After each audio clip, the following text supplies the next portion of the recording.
Hello, and welcome to the Movie Universe. I'm your host, Movie Fan. Today, I'll be playing Maximum Carnage on the Sega Genesis.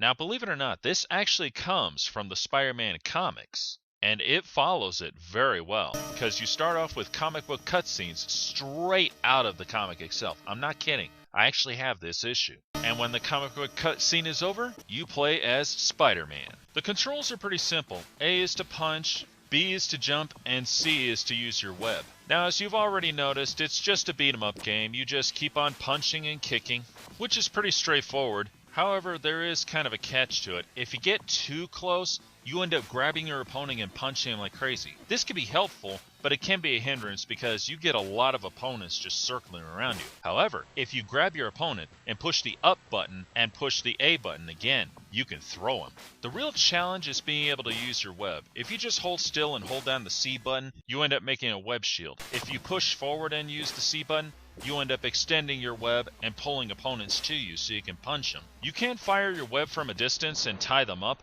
but I cannot get the hang of that.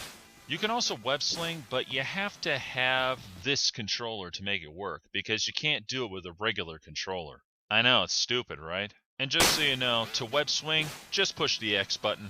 It takes a little time to get used to the controls, but once you finally get used to them, you're kicking butt all over the place. There's nothing like being Spider-Man and beating up all these bad guys. And there's an even bigger challenge coming up in the next level. What you do is climb a building. Yeah, you have to just jump up and climb the building and avoid Shriek's shock rays. After you beat 3 more levels, you end up in San Francisco, where you get to become Venom. And from here on in, you could choose to be Spider-Man or Venom. As much as I love Spider-Man, Venom is my most favorite villain of all time. So often, I choose Venom.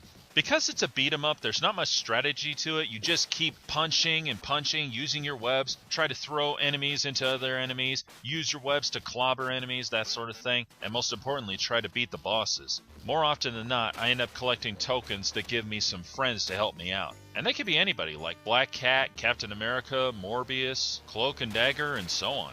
This is a game that you should try out. It's a lot of fun, but be warned, it is very difficult to play. I only got the Sega Genesis version and not the Super Nintendo version, but I hear even that one is a challenge. Fortunately, there are secret places where you can go to get more lives and more health. Believe me, that helps a lot. And there's really nothing else I could say about this game, except that it's really awesome. So I'm just going to show you a little footage before I go. This is Movie Fan, signing off.